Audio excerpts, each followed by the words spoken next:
Quão grande é a nossa alegria de sermos espírita. A transição planetária em que estamos vivendo requer da alma sada para compreender e acompanhar o que está acontecendo no planeta. E a doutrina espírita, no seu tríplice aspecto, ciência, filosofia e religião, nos coloca a par e passo de tudo que está acontecendo. Então cabe a cada um de nós, espíritas, estudar. Quanto mais, melhor. Nós vamos pedir licença à moça que leu para reler, para que eu possa fazer o comentário dentro da programação que eu elaborei. É o capítulo 25, o título Buscai e Achareis. Essa colocação é de Jesus, né? Não vos afadigueis pela posse do ouro. Não vos afadigueis por possuir ouro, ou prata, ou qualquer outra moeda em vossos bolsos. Não prepareis saco para a viagem, nem duas túnicas, nem calçados, nem cajados. Porquanto aquele que trabalha merece ser sustentado. As palavras de Jesus, que já serviu para muitos dogmas, para discussões, gerando até guerra por má interpretação. A doutrina espírita, repetindo mais uma vez, veio explicar com detalhes, ditado pela pleiade de espíritos superiores, as palavras de Jesus. E aqui tem uma pergunta: a quem se referia Jesus ao dizer aquele que trabalha merece ser sustentado? Por que Jesus está dizendo isso? Já é uma elaboração da doutrina espírita. Resposta: referiu àquele que cumpre a vontade de Deus, fazendo de sua vida um permanente de reverência aos ditames de Deus e aos ditames do bem. Valentinho, nós sabemos que permanentemente ser cristão, ser espírita, 24 horas por dia, é o dever de todo espírita. Mas isso é fácil? É fácil permanecermos sempre ameno com o nosso sentimento?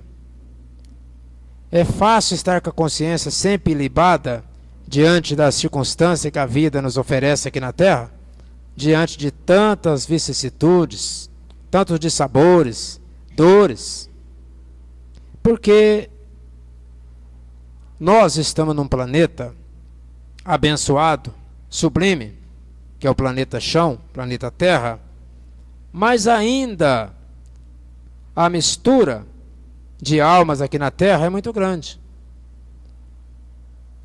O planeta Terra está saindo de expiação e prova para e entrando num planeta de regeneração, mas a mistura de almas rebeldes que ainda agloba o planeta Terra, esses 7 bilhões de almas que compõem o planeta Terra, não é fácil.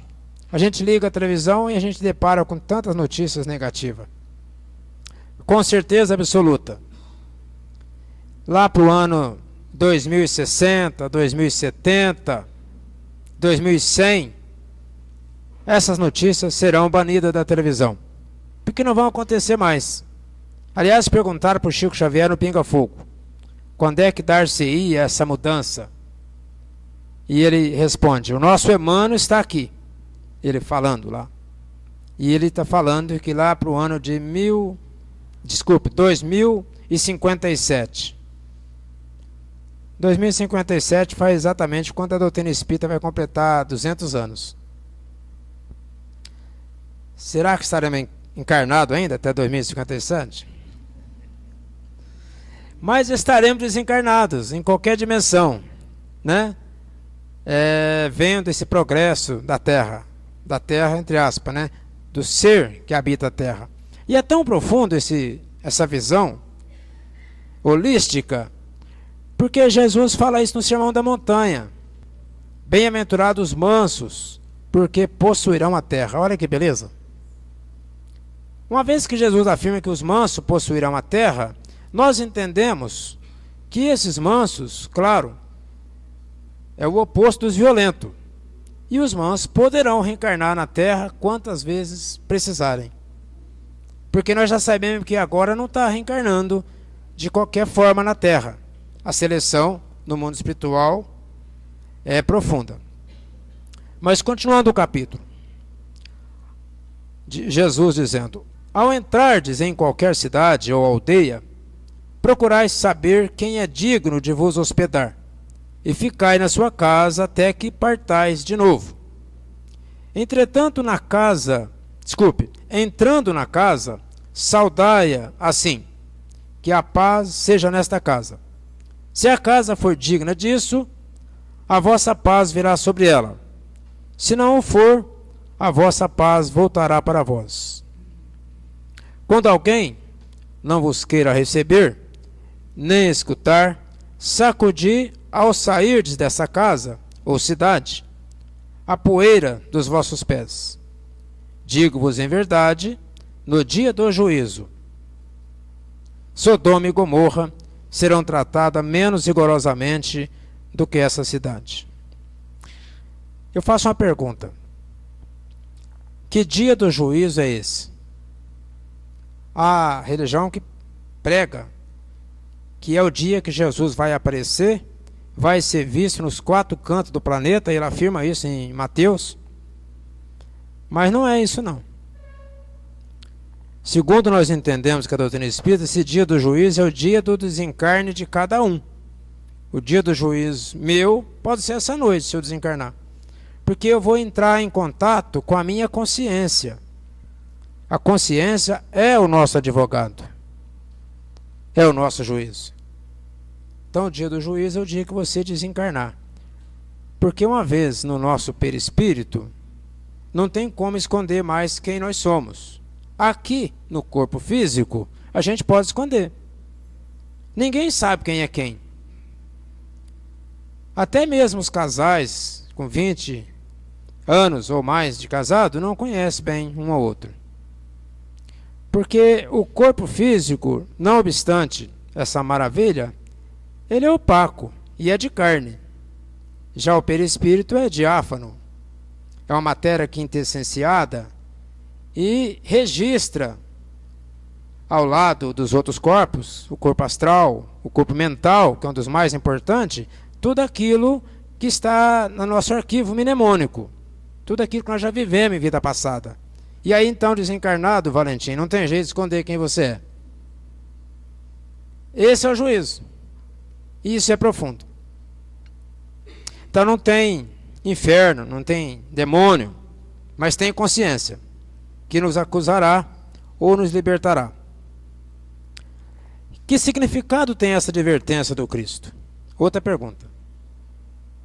Resposta: significa que ao programarmos o bem, é necessário sempre procurarmos as pessoas de boa vontade e que se predisponha a nos acatar e ouvir, pois que somente essas são dignas de nos receber e compreender. Nós sabemos que tem uma determinada religião que sai de porta em porta levando uma mensagem. Respeitamos, mas não concordo, porque parece que está impondo. Ao espírita não cabe isso. Se o espírita começar a querer pregar na cabeça de alguém, fazer com que a pessoa se torne espírita, então essa pessoa não conhece o espiritismo. Porque o espiritismo não corre atrás de proselitismo. Proselitismo é número de gente. O espiritismo procura adepto, aqueles que aderem, aqueles que compreendem o espiritismo. Porque não adianta a pessoa querer abraçar o espiritismo se ele não estiver realmente preparado espiritualmente.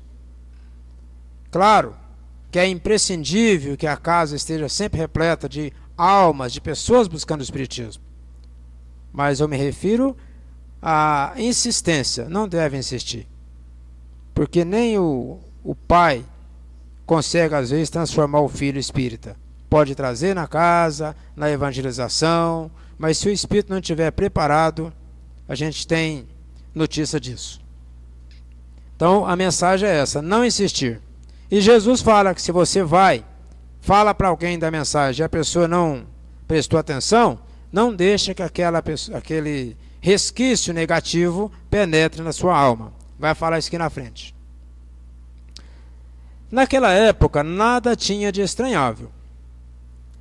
Essas palavras que Jesus dirigiu a seus apóstolos, quando os mandou pela primeira vez anunciar a boa nova, estava de acordo com os costumes patriarcais do Oriente, onde o viajor encontrava sempre acolhida na tenda. Mas, então os viajantes eram raros, e era mesmo. E os meios de transporte bem mais diferentes. Quem já leu Paulo e Estevão sabe a luta que o apóstolo Paulo teve para propagar o cristianismo. Entre os povos modernos, que é o nosso caso, o desenvolvimento da circulação houve de criar costumes novos. Os dos tempos antigos somente se conservam em países longínquos, onde ainda não penetrou o grande movimento. Se Jesus voltasse hoje, já não poderia dizer a seus apóstolos: ponde-vos a caminho sem provisões. Jesus, ele mostrou na época, e mostra para todos nós, que nós não devemos tirar proveito, em hipótese alguma, de forma alguma, do lado religioso. Na minha visão é essa. Toda casa espírita precisa de doação. Nenhuma casa vive sem dinheiro. Mas ai do espírita ou do religioso que estiver fazendo uso desse dinheiro que adentra a casa espírita ou qualquer igreja para uso próprio. Então eu pego essa alerta de Jesus mais por esse lado. Não leva provisões. Não precisa levar 2 sapatos, 2 túnicas. Quer dizer, mostrando que a proteção divina está sempre presente e que ai daquele que tirar proveito dessas coisas.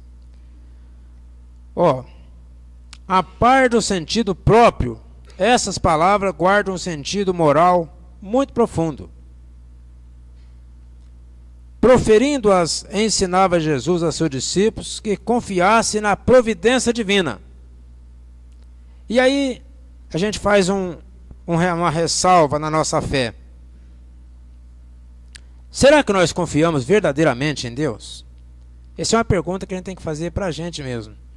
Porque o primeiro mandamento, até falei esse assunto segunda-feira lá em Capetinga, amar a Deus sobre todas as coisas.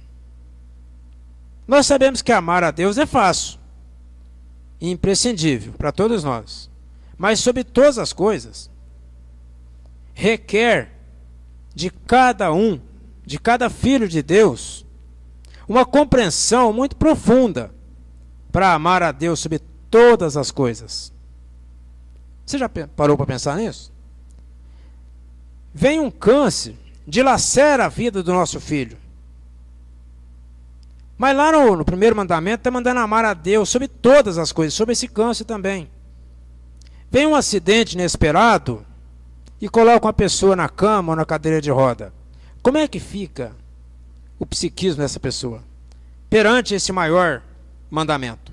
Eu estou com um vizinho, na véspera de Natal, ele foi subir numa escada e a escada caiu para trás e ele quebrou a coluna. Moço novo, com a prosperidade econômica muito boa, financeira, e não vai andar mais nessa encarnação, pela probabilidade. E aí eu pergunto a nós, amar a Deus sobre todas as coisas, porque aqui está falando da providência divina. Quando fala de providência divina, nós precisamos pensar e repensar que as vicissitudes no nosso corpo físico, no planeta Terra, requer de nós uma fé raciocinada. Fé raciocinada, segundo Kardec, é aquela que enfrenta a razão em qualquer época da humanidade. Aconteça o que acontecer. É isso que nós estamos falando. Porque a doutrina espírita não promete milagres, não faz milagre. Ela mostra a justiça divina através da reencarnação. Por isso que não é fácil ser espírita. Porque para se tornar espírita, verdadeiramente, você tem que compreender esse mecanismo da vida. Primeiro, a reencarnação. E não é acreditar na reencarnação, você tem que compreender. Acreditar não basta. Quem sabe está na frente de quem acredita. Proferindo-as, ensinava Jesus a seus discípulos que confiassem na providência. Ao demais, eles nada tendo, não despertaria a cobiça dos que os recebessem. Não é interessante isso? Nós não temos nada com outras denominações religiosas, mas a gente vê na televisão uma coisa muito triste.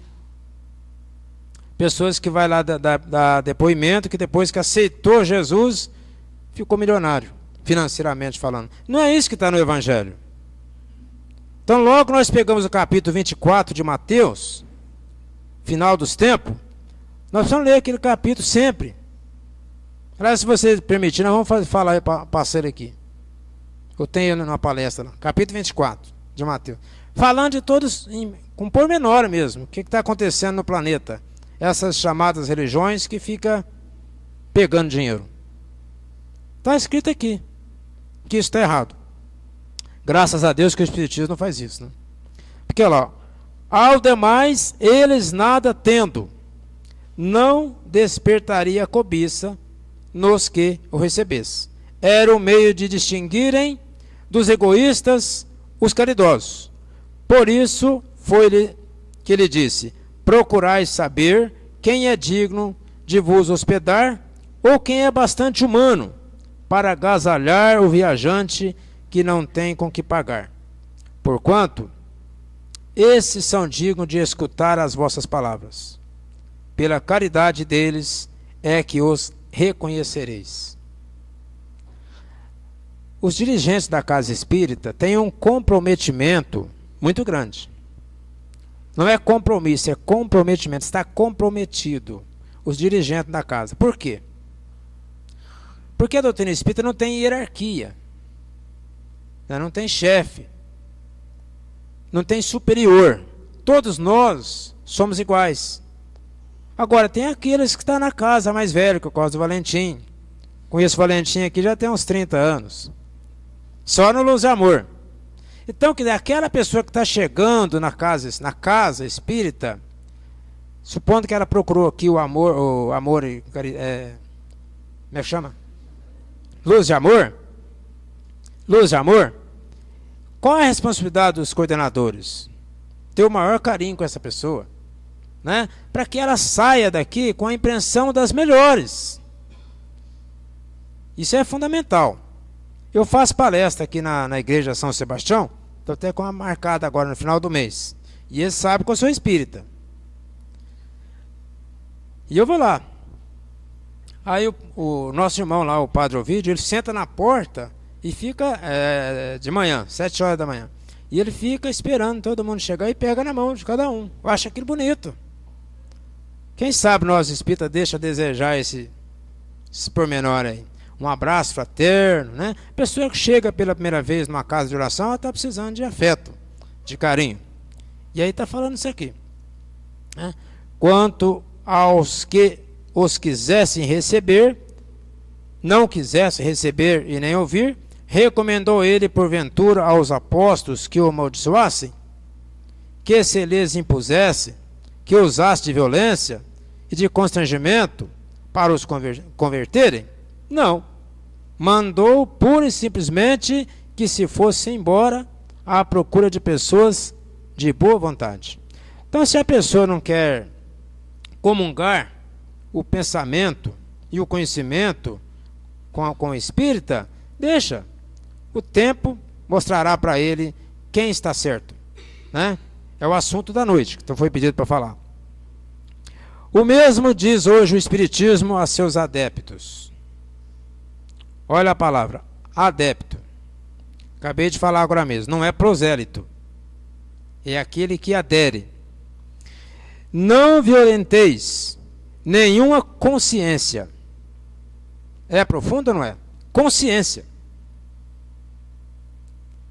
Eu já contei aqui, vou repetir. Certa feita um amigo meu disse para mim, lá na minha casa: Max, agora eu estou convencido que a reencarnação existe. Falei, que bom, se você se convenceu, como você chegou a essa conclusão? E era véspera de Natal. E foi passei a noite inteira conversando com meu irmão, e nós chegamos à conclusão que a reencarnação tem que existir, porque senão Deus é injusto. Falei, maravilha. Apertei a mão dele. Essa é a lógica. E ele deu um exemplo de um vizinho meu que é paralítico. Falei, imagina, se o seu vizinho aqui, que já nasceu paralítico, por quê? Tem que ter tido uma razão aí, havido uma razão em vida passada. Falei, ótimo, é isso mesmo, essa é a lógica. Maravilha.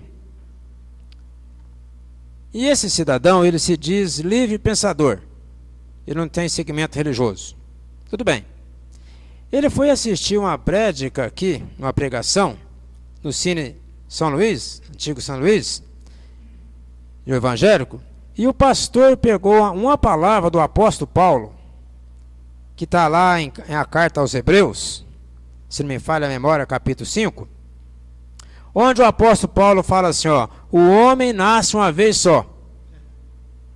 E o rapaz estava lá dentro, assistindo a palestra. E aí o pastor falou assim, e tem gente que fala que a reencarnação existe aqui, ó, está aqui na Bíblia, o homem nasce uma vez só.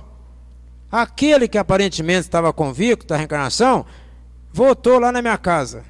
Eu não tenho nada com problema. O rapaz foi lá. Ô Marcos, você tem a Bíblia? Ele falou, tenho. Pega lá para nós. Peguei. Abre no Carta aos Hebreus. Abri. Leia. Li. E o apóstolo Paulo comentando, o homem nasce uma vez só. E agora, Marcos, como é que você explica? A reencarnação não existe. A reencarnação não existe. Falei, existe. Então o apóstolo Paulo está errado? Não, o apóstolo Paulo está certo. Mas como é que você vai sair dessa? Falei, eu não, é o Espiritismo que tem a explicação. Mas então me explica. Ele estava ávido para saber. Falei, o apóstolo Paulo disse que o homem nasce uma vez só. Quem reencarna não é o homem, é o espírito. Aí ele assustou. Eu falei, o homem é isso aqui, ó. Isso aqui, a hora que você desencarnar, você pode reencarnar a mulher.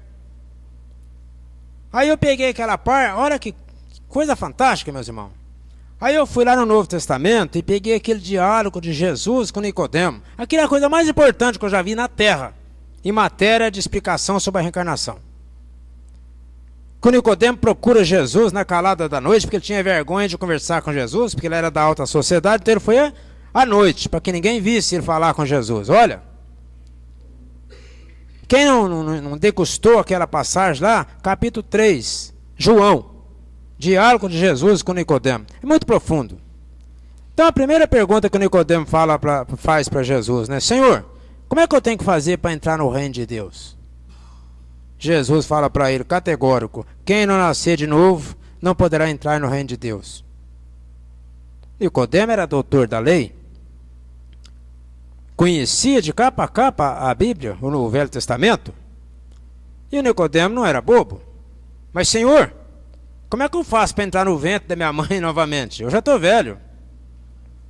Olha como é que ele entendeu perfeitamente que era nascer mesmo, do ventre. Aí Jesus dá uma aula, né? Não vou citar tudo aqui. Ele fala que quem nasce da carne é carne, e quem nasce do espírito é espírito. Pelo amor de Deus. Está mais do que óbvio. A carne é constituída de óvulo e espermatozoide, e forma, né, através da mutação genética, esse corpo bonito. Esse é o corpo, isso é o homem. E o espírito, vem de onde? Vem de outras dimensões. Mas Jesus prova mais ainda, falando do espírito. Essa que eu acho linda. Ele faz uma comparação do espírito com o vento.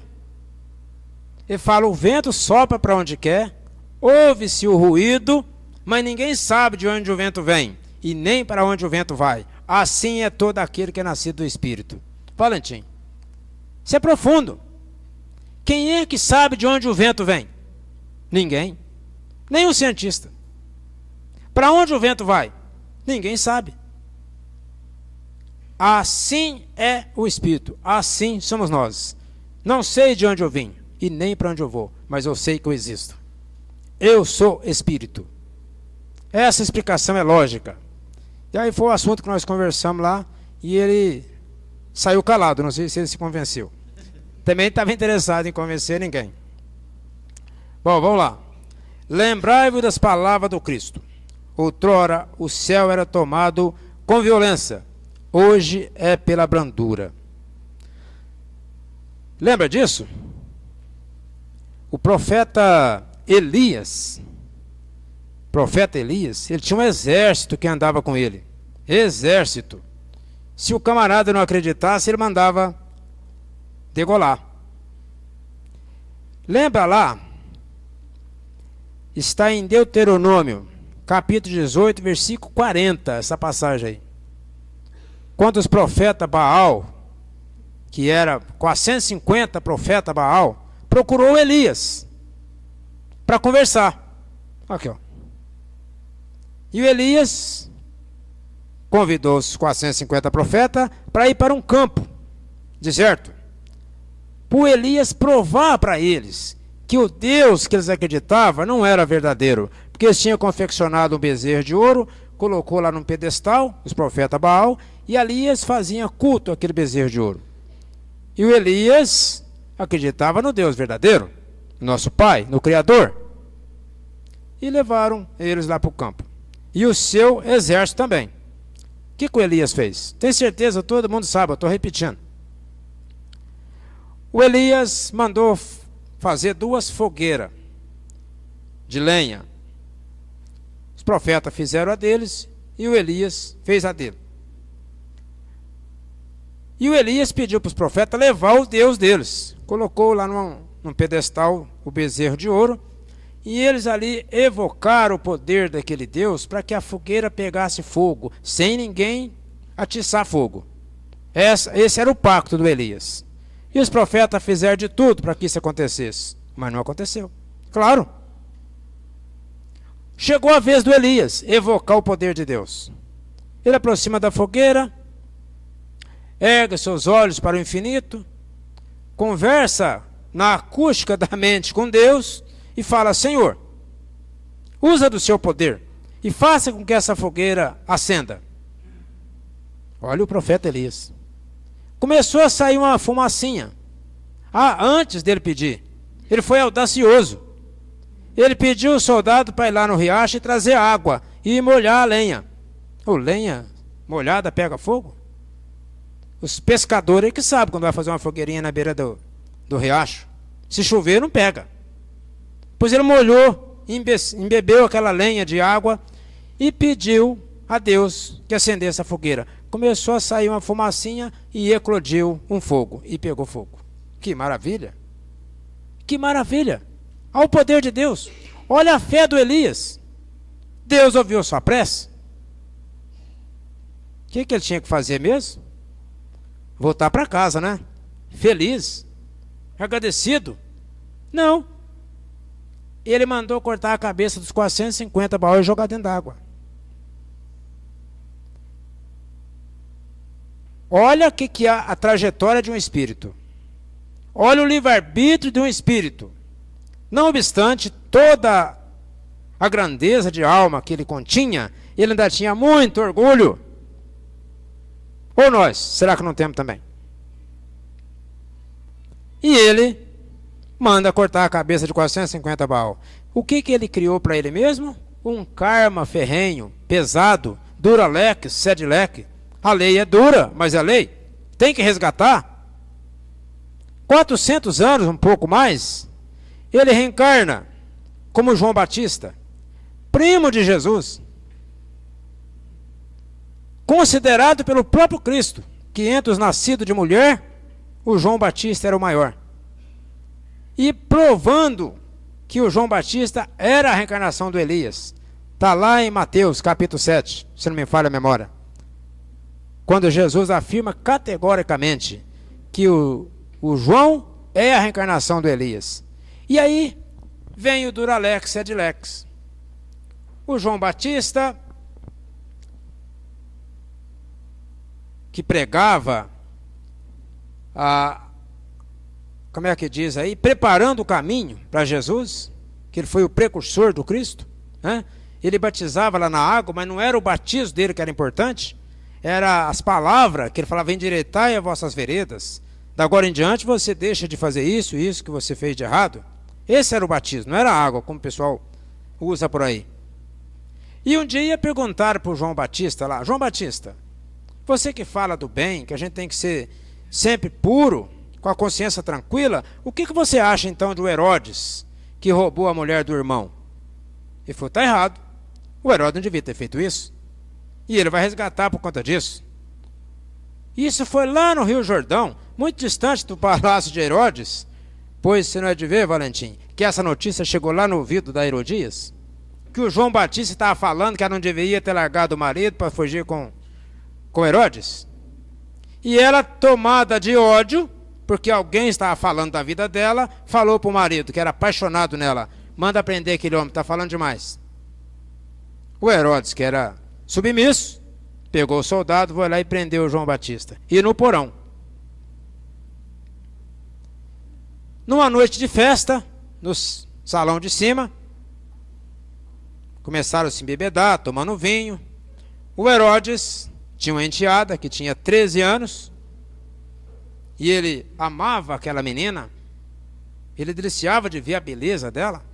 Ele chamou a menina e falou: se você dançar para mim, era a dança do ventre, e eu dou o que você pedir, presente que você me pedir eu te dou. Ela foi lá e falou para a mãe: ó, o Herodes quer que eu danço, então dança. Começaram a tocar as flautas, e ela dançou. Acabou a dança, agora era a hora dela pedir o presente.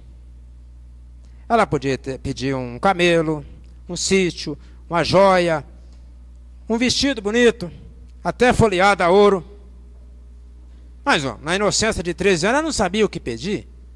Ela foi lá na mãe: mãe, o que eu peço para ele, hein? A idiosincrasia falou mais forte. A mulher falou assim: peça a cabeça de João Batista numa bandeja. Pelo amor de Deus, o que tinha a ver uma coisa com a outra? E o Herodes tinha falado que palavra de rei não volta atrás, o que ela pedisse ele daria. Ele falou em voz alta. Ela chegou e falou em voz alta: eu quero a cabeça de João Batista numa bandeja. Ele levou um susto. Mandou 2 soldados ir lá embaixo e decepou a cabeça de João Batista. E é interessante, não vou entrar no mérito aí, mas que quando foi decepar, ele falou: não, pode cortar, eu já cumpri meu dever. Olha que alma. O soldado titubeou, falou: não, pode cumprir o dever de vocês, eu já cumpri o meu. Agora vamos voltar à história. Uma vez que o João Batista é a reencarnação do Elias, o Elias não mandou cortar com as 150 cabeças? Comprovadamente, pela lógica, essa Herodias era a reencarnação de um desses 450, que estava ali ainda com ódio. Ela não mandou cortar a cabeça só porque ele falou que ela não deveria ter largado o marido. Foi pela idiosincrasia, aquilo que está na alma. E aí a gente tem que ficar esperto, porque lá dentro do nosso lar, nosso casamento, tem muita alma endividada uma com a outra. Vamos orar muito, né? Vamos amar muito. Vamos terminar aqui. Essa história não era para contar não, viu? Eu nem estava pensando nela. Saiu aí porque certamente pediram para falar. Mas encaixou. Não nos influenciar pelos feitos alheios, de maneira que nossas atitudes sejam realmente nascida de nossas inspirações mais íntimas. Tá vendo? E não como forma de reagir contra a atitude dos outros. Não permitir que emoções outras determinem nosso modo peculiar de pensar e agir, a fim de caminharmos sobre nossas próprias pernas, determinando como agir. Essa história de peculiar é muito importante, né? Uma vez que nós somos reencarnacionistas, cada um tem a sua peculiaridade espiritual dentro de si, e é bom respeitar. Quando alguém não quiser vos receber, sacudi o pó de vossos pés. A recomendação de Jesus poderá ser interpretada como não impor aos outros o constrangimento de convencê-los à nossa realidade, como se nossa maneira de traduzir as leis divinas fosse a melhor, e, portanto, achar que a verdade é propriedade única e que somente coubesse a nós sua posse como patrimônio exclusivo. Lê de engano. Nós não somos donos da verdade. Diz lá o prefácio do Evangelho segundo o Espiritismo, lindo, perfeito, né? Os Espíritos do Senhor, que são as virtudes do céu, como um imenso exército que se movimenta, ao receber a ordem de comando, espalha sobre toda a face da terra, como estrelas cadentes, vem iluminar o caminho e abrir os olhos ao cego. Isso é profundo. Mas se a pessoa ainda quer permanecer cega, tem que deixar. Certa feita, um cidadão lá de Santos foi a Uberaba, alugou um quarto numa pensão perto lá do Chico Xavier, a Casa da Prece, ficou 3 dias para falar com o Chico e não conseguiu. Interessante. Toda vez que ele ia procurar o Chico estava ocupado. Ele decepcionou, pegou a sua malinha e voltou para Santos. Chegou lá em Santos e falou: agora ele vai ter que me ouvir. Escreveu uma carta, pôs no correio, pegou o endereço certinho, a carta foi parar na mão do Chico. Quando o Chico leu a carta e ele falando em impropério, que o Chico era um falso, que atendia só rico, falou um punhado de coisa lá que não era verdade. O Chico, na sua pureza cristalina, no seu amor, arrumou uma malinha de roupa e ia viajar para Santos. Foi lá atender o nosso irmão. Disse que ele estava quase para sair de casa, o Emmanuel aparece. Eu falei: vai, Chico. O uai é o Chico que fala, né? Que mineiro é o Chico. O que você vai fazer? Ele falou: se eu receber essa carta aqui, eu vou lá atender o nosso irmão. Ele veio aqui e não conseguiu falar comigo. O Emmanuel deu uma resposta que eu acho fantástica. Ele falou: Chico, desfaz a sua mala. Se for para alguém acreditar em Deus baseado na sua fé, é melhor que perca o resto da fé que ele tem. Pelo amor de Deus. Nós é que tem que buscar essa fé. Com muita luta. Jesus morreu numa cruz. Deixar casa e cidade que não nos ouvem as palavras é ter a atitude de não carregarmos a pretensão de únicos possuidores da revelação divina. E que não fosse por nosso intermédio, as criaturas estariam desprovidas de outros canais de instrução e conhecimento divino. Não. Se a pessoa não quer ser espírita, é problema dela, não chegou a hora.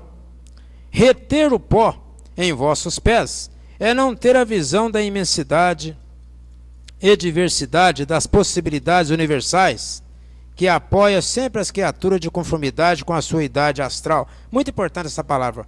Com a sua idade astral e sempre no momento propício para seu crescimento íntimo. Meus irmãos, idade astral.